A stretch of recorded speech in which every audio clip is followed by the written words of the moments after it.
ओए सुन, मैंने सुना है कि तू जिम जाता है। इधर इधर इधर है, थोड़ा इधर है। रुक रुक, मैं जाता हूँ। तो ठीक है। तो आज हम बात करेंगे जो कि जितने सारे बिगिनर्स हैं उनके लिए जिम कैसे शुरू करना है। जो भी मेरा एक्सपीरियंस है मैं आपके साथ शेयर करने वाला हूँ। तो मेनली फोकस आपको करना है कि डाइट और workout and sleeping, rest, body को आप कितना रेस्ट देते हैं। ठीक है।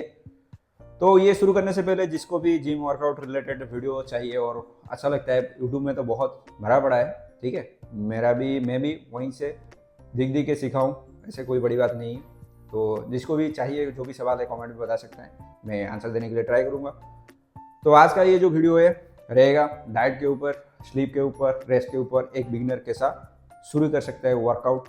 ठीक है। तो चलो, जितने सारे बंदे वीडियो को लाइक कर दीजिए, सब्सक्राइब कर दीजिए। तो चलते हैं, आगे बढ़ते हैं। तो स्टेप 1 में हम बात करेंगे क्या होता है, डाइट के ऊपर पहले बात करेंगे। ठीक है। क्योंकि खाना तो सबको चाहिए, हम घर में तो खाना खाते हैं। ठीक है। तो कोई कोई बंदे बोलते हैं हमारा प्रोटीन इंटेक फुलफिल नहीं हो रहा है, मतलब कि प्रोटीन का दिक्कत है। ठीक है। तो सबसे पहले बात याद रख लो, जो भी दुबले पतले हैं उनको मोटा होना है, मतलब कि वॉकिंग करना चाहते हैं, वो वजन बढ़ाना चाहते हैं, वो घर का खाना कुछ भी खा सकते हैं। ठीक है। घर का खाना खाओ। पहले चीज़ ये, बाहर का खाना बंद कर दो। ठीक है। वो जो रोल वगैरह, चाउमीन, मोमोज, ये हटाओ। वेट बढ़ना दो तरीके का होता है, ये याद रख लो। आपको फैट को आगे बढ़ा के वेट बढ़ाना है, या मसल्स को ग्रो करके आगे बढ़ाना है। ठीक है। ये जो भी मेरा एक्सपीरियंस है, मैं बहुत दिनों से वर्कआउट कर रहा हूँ, ऐसा कोई सर्टिफिकेट मेरे पास नहीं है, डाइट का, वर्कआउट का कुछ भी सर्टिफिकेट नहीं है। मेरा पास जो भी जितना सारा नॉलेज है मैं आपको देना चाहता हूँ आज ए बिगनर्स। ठीक है। मैं भी खुद को बिगनर्स फील करता हूँ। तो घर का खाना से शुरू करिए, जितना सारा घर का खाना है उसको खाते जाइए, कोई बात नहीं। ठीक है। और जितने सारे बंदे अभी इंटरमीडिएट में हैं, थोड़ा बहुत होम वर्कआउट कर रहे हैं, ठीक है, तो मसल बिल्ड थोड़ा बहुत हो चुका है, अच्छा खासा मसल बिल्ड हो चुका है, उनको क्या करना है कि प्रोटीन और कैलोरीज का नॉलेज होना बहुत ज़रूरी है। ठीक है। जैसे कि आप स्क्रीन पर देख रहे होंगे, मैंने भी कुछ नोट्स बनाए हैं खाने का। कोई वेजिटेरियन होगा, कोई नॉन वेजिटेरियन होगा, तो मुझे पता नहीं, तो मैं थोड़ा बहुत बनाऊं जो घर घर में आप बना के खा सकते हैं। ठीक है। तो जैसे कि आप एग खा सकते हैं। ठीक है। पहले नॉनवेज की बात कर लेते हैं। एग आप एग खाएंगे तो 6 से 7 ग्राम आपको प्रोटीन मिल जाएगा एंड 77 कैलोरी मिल जाएगा। मैं कैलोरी की क्यों बात कर रहा हूँ ये ध्यान में रखना है, क्योंकि प्रोटीन तो आप खा लोगे, ठीक है, उससे ज़्यादा मैटर करता है कैलोरीज। ठीक है। तो आपको वेट बढ़ाना है तो कैलोरीज मैटर करता है, आपको वेट घटाना है तो कैलोरीज मैटर करता है। ये प्रोटीन, कार्बोहाइड्रेट, ये तो सब मैटर करता है, लेकिन सबसे ज़्यादा मैटर जो करता है वो कैलोरीज, मेरे मानना है। ठीक है। क्योंकि हम प्रोटीन कितना खा रहे हो वो इंपॉर्टेंट नहीं है, उससे ज़्यादा इंपॉर्टेंट है कैलोरीज। मतलब कि 10 ग्राम का प्रोटीन खा रहे हो, ठीक है, एक प्रोडक्ट में 10 ग्राम प्रोटीन खाने से आपको 50 ग्राम का, सॉरी, 50 कैलोरीज मिलना है। ठीक है। और एक प्रोडक्ट है जो 10 ग्राम का प्रोटीन के साथ आपको 20 कैलोरी देता है। ऐसा कोई फूड नहीं है, मान लीजिए देता है। ठीक है। तो आपके लिए अच्छा कौन सा है? अच्छा वही रहेगा जो 10 ग्राम प्रोटीन के साथ आपको 20 कैलोरीज देता है। ठीक है। प्रोटीन का सोर्स ज़्यादा हो और आपको जो कैलोरीज है वो कम होना चाहिए, तभी जाके फूड अच्छा रहेगा आपके लिए। ठीक है। उसके बाद आते हैं चिकन के ऊपर। मान लीजिए चिकन आप जो खाते हैं, चिकन ब्रेस्ट ही खाना है। ठीक है। कोई कहेगा टेस्टी है, चिकन ब्रेस्ट को कैसे टेस्टी बना के खाना है वो यूट्यूब में भरा पड़ा है, आप देख सकते हैं, बहुत सारा फूड आइटम है। ठीक है। तो चिकन 100 ग्राम लेना है। 100 ग्राम में लगभग आपको आता है 31 ग्राम प्रोटीन। कोई बोलेगा मैं बाजार से जाता हूँ और चिकन लेके आता हूँ और 100 ग्राम 200 ग्राम, ऐसे नहीं होता है। आपको पहले कुक करना है। ठीक है। या आप कुक करिए, कुछ भी बनाइए उससे, उसके बाद उसको वेट करना है, 100 ग्राम होना चाहिए। ठीक है। क्योंकि उसके अंदर जो वाटर होता है वो वाटर बाहर आना चाहिए। आप जो कच्चा मांस ला के वेट कर रहे हैं, उसका जो 100 ग्राम आ रहा है वो वाटर कंटेंट के साथ आता है। ठीक है। तो उसको पहले बॉईल करेंगे, उसका उसका जो अंदर जो वाटर है उसको पहले निकालेंगे, उसके बाद 100 ग्राम हम वेट करेंगे। ठीक है। उसमें लगभग आपको मिल जाएगा, स्क्रीन में शो कर रहा होगा, 31 ग्राम प्रोटीन मिल जाएगा, जिसमें कैलोरी होगा 165 कैलोरीज। ठीक है। उसके बाद जो जो लोग क्या करते हैं, बोलते हैं कि अल्टरनेट हमको होना चाहिए चिकन के साथ, कोई बोरिंग हो जाता है भाई, रोज चिकन चिकन चिकन चिकन, ऐसा नहीं, आप फिश भी खा सकते हैं। एक आता है टिलापिया फिश एक आता है। ठीक है। तो उसमें क्या होता है, 100 ग्राम का आप फिश लेंगे तो आपको 26 ग्राम प्रोटीन मिल जाएगा, जिसमें कैलोरी रहेगा 128 कैलोरीज रहेगा। ठीक है। तो इसको आप कुछ भी करके खाओ, लेकिन घर का, ठीक है। ओके, फिर ये हमारा हो गया नॉनवेज का, जैसे कि हम चिकन लेंगे, एग लेंगे, एक फिश लेंगे, ठीक है। ये कॉमनली हम घर में बना के खा सकते हैं, और किसी किसी पे डिपेंड करता है किस दिन खाना है किस दिन नहीं खाना है, वो आपके ऊपर डिपेंड करता है, ठीक है। और अल्टरनेट कर सकते हैं, मतलब कि मान लीजिए सोमवार है, कुछ है, आप मानते हैं तो उसको अल्टरनेट करके वेज अल्टरनेट कर सकते हैं, ठीक है। उसके बाद आते हैं राजमा के ऊपर। घर में रहता तो राजमा ही होगा, ठीक है। तो राजमा में क्या होता है, 8.7 ग्राम ऑफ प्रोटीन आपको मिल जाएगा, ठीक है, 100 ग्राम में। बहुत कम नहीं लग रहा है आपको, ठीक है। मतलब कि 8.7 ग्राम प्रोटीन के लिए हमको 100 ग्राम राजमा खाना पड़ेगा। तो 100 ग्राम राजमा से 2 वक्त का खाना फैमिली का हो जाएगा। जैसे कि 3-4 फैमिली में रहते हैं तो उनका खाना हो जाएगा, ठीक है।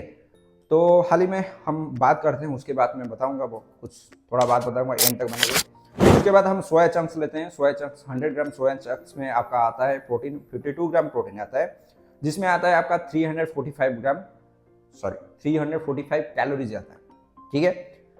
स्क्रीन पर आपका शो कर रहा होगा। फिर हम आते हैं दाल की ओर। स्क्रीन पे शो कर रहा होगा, बहुत सारे दाल के मैंने लिस्ट लगा रखा है, जो कि अच्छा खासा प्रोटीन का सोर्स होता है और कम कैलोरी हमको देता है, ठीक है। तो उसमें से एक आता है उड़द की दाल, एक आता है जो कि हमको 25 ग्राम, और भी 25 ग्राम का एक लिस्ट ऊपर शो कर रहा होगा, लेकिन उसमें क्या होता है कि कैलोरीज थोड़ा ज़्यादा है। तो इसमें हमको उड़द दाल में आपको 25 ग्राम प्रोटीन के साथ 341 कैलोरीज हमको मिल जाता है। उसके बाद आता है बेसन की ओर, जो घर में सबका अवेलेबल होता है। उसमें क्या होता है, 100 ग्राम लेने तो 22.39 मतलब 22.39 ग्राम हमको प्रोटीन मिल जाएगा। उसके साथ साथ 387 कैलोरीज हमको मिल जाएगा। कैलोरीज यहाँ पर थोड़ा ज़्यादा हो रहा है। उसके बाद हम बात करेंगे पनीर के बारे में, ठीक है। पनीर मैं सजेस्ट आपको नहीं करूँगा, ठीक है। जो घर का खाते हैं उनके लिए सही है, ठीक है। मैं भी नहीं खाता हूँ भाई पनीर, वो दुकान से लाते हैं पनीर खाते हैं, ठीक है। हम मतलब कि थोड़ा बजट में रहने वाले हैं, तो ज़्यादा महंगा वाला पनीर तो नहीं खरीद सकते हैं, मतलब कि हमको रोज़ अल्टरनेट करके खाना है तो नहीं हो सकता। तो घर में जो दूध आता है उसको पनीर बना के खा सकते हैं, लेकिन याद रखना वो जो पनीर होता है वो हेल्दी होता है। उसका जो पानी होता है नहीं फेंकना है, उसका जो पनीर का पानी होता है ना, उसमें ही व्हे प्रोटीन बनता है। जो जिम जा रहे हैं कंटिन्यू करने, उनको व्हे प्रोटीन के बारे में पता है, ठीक है। ओके, चलो। तो व्हे प्रोटीन का जो सोर्स है, वो जो पनीर बनाने के बाद वो जो पानी रहता है उसको पीना है, फेंकना नहीं है, ठीक है। ओके, पनीर आपको घर का पनीर यूज़ करेंगे तो लगभग आपको 18 से 25 ग्राम प्रोटीन मिल जाएगा। उसके साथ साथ 265 से 321 लगभग इसके अंदर का कैलोरीज आपको मिल जाएगा, ठीक है। क्योंकि डिपेंड करता है कौन सा मिल्क है, ठीक है। तो जैसे कि एक आता है देसी गाय का और जर्सी गाय का, ऐसे बहुत कुछ सारा आता है। जो जर्सी गाय का होता है, जो घर में हमारा आता है, वो हाई कैलोरी का होता है, कैलोरी ज़्यादा होता है। और जो देसी गाय का आता है वो कैलोरीज थोड़ा कम होता है, ठीक है। ओके, उसके बाद हम रोटी की बात करेंगे। रात में जो हम रोटी खाना पसंद करते हैं, कोई क्या होता है, रोटी का साइज भी डिपेंड करता है, ठीक है। रोटी का साइज जो होता है लगभग मान लीजिए 6 इंच डायमीटर का कुछ रोटी है, इतना बड़ा होगा, ठीक है। रोटी जो है उसमें आपको एक रोटी में 2 से 3 ग्राम प्रोटीन मिल जाएगा, और 70 से 120 कैलोरीज आपको मिल जाएगा आराम से, ठीक है। एडजस्ट करने के लिए खा सकते हैं। उसके बाद दही, ये जो मैं बात कर रहा हूँ ये हम घर में क्या क्या खा सकते हैं, ठीक है। उसके बाद करेंगे दही। दही जो होता है आपका 13 ग्राम का प्रोटीन मिल जाएगा, ठीक है। 100 ग्राम में 13 ग्राम का प्रोटीन मिल जाएगा, और 154 आपको कैलोरीज मिल जाएगा, ठीक है। ओके, चलो। उसके बाद हम आता है ग्रीन मटर, और जो ग्रीन पीच स्क्रीन के ऊपर शो कर रहा होगा, ये हम खाएंगे 1 कप, ठीक है। तो 8.6 ग्राम प्रोटीन आपको मिल जाएगा, ठीक है। 1 कप में 8.6 ग्राम प्रोटीन और 134 कैलोरीज आपको मिल जाएगा। उसके बाद लास्ट में हम बात करते हैं स्वीट पटाटोस, ठीक है। स्वीट पटाटो में आपका अच्छा खासा स्वीट पटाटो 5 से 6 इंच का कुछ भी आता है, इतना मान लीजिए इतना साइज का कुछ स्वीट पटाटो हम ले लेते हैं, तो 2 ग्राम का प्रोटीन हमको मिल जाएगा, और 100 कैलोरीज हमको मिल जाएगा, ठीक है। ये कुछ था 11 से या 12 ऐसे कुछ मैंने सोर्स बताया प्रोटीन का सोर्स खाने के लिए, ठीक है। आप खा सकते हैं। जो बोलेंगे सर व्हे प्रोटीन कुछ अलग होता है, उसके ऊपर अभी हाल ही में बात नहीं करेंगे, आगे जाके बात करना है। ये हमारा घर का खाना है जो हम खा सकते हैं, ठीक है। तुम बोलोगे ये रोज खाना है क्या हमको, ऐसा नहीं है, कैसे खाना है, कितना खाना है, ये भी मैं आगे जाके बताऊंगा वीडियो में, ठीक है। तो इसको आप अल्टरनेट कर सकते हैं, जैसे कि मैंने बोला एग, ठीक है, आज एग खा रहे हैं तो वेडनेसडे एग खा लेते हैं, तो लेकिन सोमवार को तो आप नहीं खा सकते, उसके बदले आप पनीर भी खा सकते हैं, ठीक है। अल्टरनेट आप कर सकते हैं, कैसे अल्टरनेट करेंगे, कितना खाएंगे, उसके बारे में भी बताऊंगा आपको, ठीक है। तो ये वीडियो का था पार्ट 1 था, जिसमें हम डाइट के बारे में बताए, घर का कुछ खाने के बारे में बताया जो हम खा सकते हैं, होम वर्कआउट कर सकते हैं, मतलब कि बिगिनर स्टेज में हम शुरू कर सकते हैं हमारा वर्कआउट का जर्नी, ठीक है। तो सेकंड में हम शुरू करेंगे, बातचीत करेंगे हमारा पार्ट 2 में स्लीप के बारे में, कैसे हम सोएंगे, उसके बाद एंड में जाके वर्कआउट। पहले आपको खुद के ऊपर कंट्रोल होना चाहिए, खुद के ऊपर फोकस रखना चाहिए, उसके बाद जाके वर्कआउट होता है, ठीक है। क्या खाना है और कैसे बॉडी को रेस्ट देना है, ये हमको सीखना चाहिए, ठीक है। वर्कआउट तो हो जाएगा भाई, क्योंकि कोई भी जिम में वर्कआउट होता है उसको पूछ लीजिए, सब बोलेंगे वर्कआउट होता है 5%, 100% में 5% होता है बस वर्कआउट, ठीक है। तो थैंक यू, जितने सारे बंदे अभी मेरे वीडियो देख रहे हैं तो उनको मैं दिल से धन्यवाद बोलना चाहूँगा। तो चलो, ये हो गया डाइट का प्लान, और हमारा 2 बज गया। पार्ट 2, 3 में हम बताएंगे स्लीप एंड डाइट के स्लीप एंड वर्कआउट के बारे में बताएंगे, और उसमें आगे जाके बताएंगे कैसे डाइट लेना चाहिए, कैसे स्लीप करना चाहिए, और कैसे कैसे वर्कआउट करना चाहिए बिगिनर को। तो जिसको वीडियो अच्छा लगा लाइक कर दीजिए। तो नमस्ते।